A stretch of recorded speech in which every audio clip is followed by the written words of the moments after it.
دوایەوەی حکوومەتی هەرێم بیری لە بایەخدان بە سێکتەرەکانی گەشت و گوزار و کشت و کاڵ کردەوە لە ئێستادا ڕێژەی سەردانی گەشتیاران بە پێی ئامارەکانی وەزارەتی شارەوانی بە تایبەت لە ڕۆژانی جەژندا بەرز بۆتەوە و لە کۆنگرەیەکی ڕۆژنامەوانیشدا وەزیری شارەوانی و گەشت و گوزار ڕایگەیاند لە ماوەی ڕۆژانی جەژندا نزیکەی 73 ملیۆن دۆلار لە ڕێی هاتنی گەشتیارانەوە هاتۆتە هەرێمی کوردستان.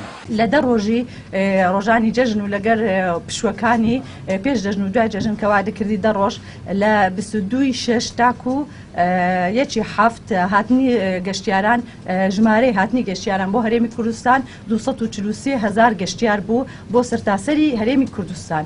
ئەوەش وا دەکاکەوە دەزانین ئەوە دەبێتە دوو بەرابەری جەژنی ڕەمەزانی پێشوو کە 122,000 کەس سەردانی هەرێمی کوردستانیان کرد. هەر فەردێک یاخود هەر گەشتیارێک ئەو پارەی کە خەرج کردووە لە کاتی مانەوە لە هەرێمی کوردستان ڕەنجێکی بۆ داراوە کە ئەویش 300 دۆلارە بۆ هەر نەفرێک، واتە ئەگەر لەگەر 243,000 کەسەکە کەوا هاتوونە لە ماوەی ئەو دە ڕۆژە 73 ملیۆن دۆلار هاتووەتە ناو بازاری هەرێمی کوردستان بۆ کەرتی تایبەت، واتە چوویتە جرفانی ساخاوەن ئوتێلەکان و مۆتێلەکان و ڕێستوراند و شوێنە گەشتیاریەکان.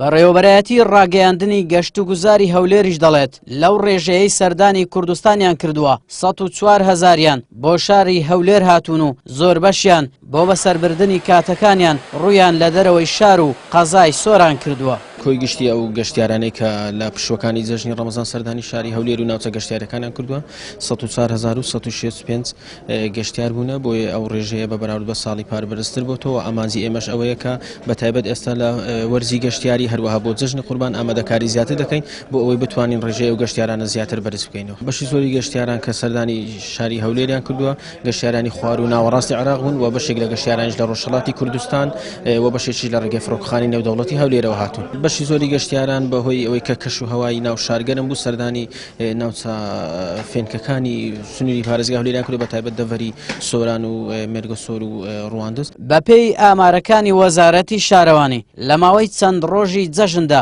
نزیکەی 243,000 گەشتیار سەردانی هەرێمی کوردستانیان کردووە و لەو ڕێژەیەدا 103,000 ڕوویان لە سلێمانی کردووە و 140,000یش بەرەو هەولێر و 36,000یش ڕوویان لە پارێزگای دهۆک کردووە.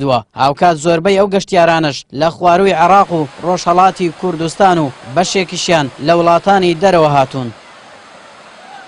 ئاراس عەزیز کەناڵی پێم هەولێر.